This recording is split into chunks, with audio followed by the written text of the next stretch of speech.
My blueberry muffins are famous around here. They're my #1 seller. The recipe was my grandmother's. It's a secret, and needless to say, I guard it pretty closely. My business depends on it. Another thing I guard closely is the credit card information of my customers. PCI DSS stands for Payment Card Industry Data Security Standard. It's a standard that helps business owners like us prevent credit card fraud, hacking, and other security threats. As business owners who accept credit cards, we have to be PCI DSS compliant. It's a mandate from the payment brands, and we have to validate that compliance at least once a year.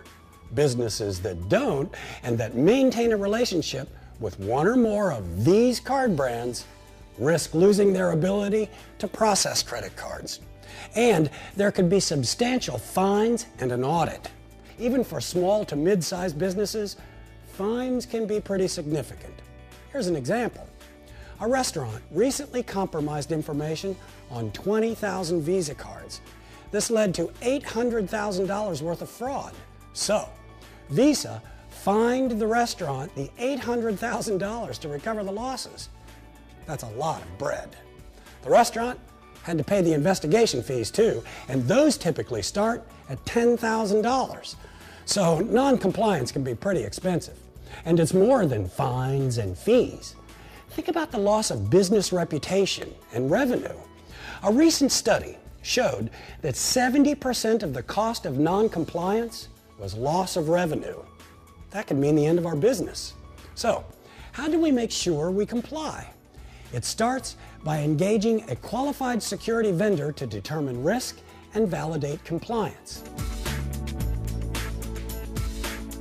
There are two parts to the validation process.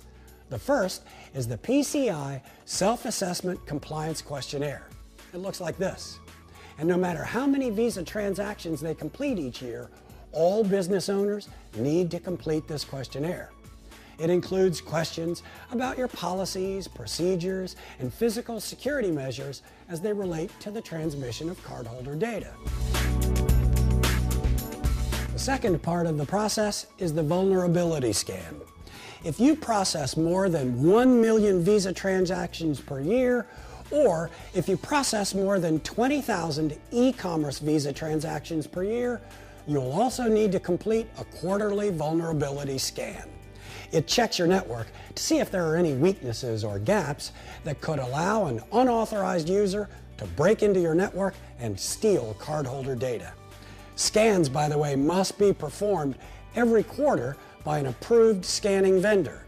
Some businesses processing fewer than 20,000 Visa transactions per year also need the scan, but this could vary. Your qualified security vendor will know if this applies to you. So, how long does this whole process take? It varies, depending on the complexity of the network and whether or not there are non-compliance issues to be resolved. Generally, though, it can take about 5 to 10 minutes to enroll in the program and 15 minutes to complete the self-assessment questionnaire. So in less than 30 minutes, you could be PCI compliant, which is about as long as these blueberry muffins will last.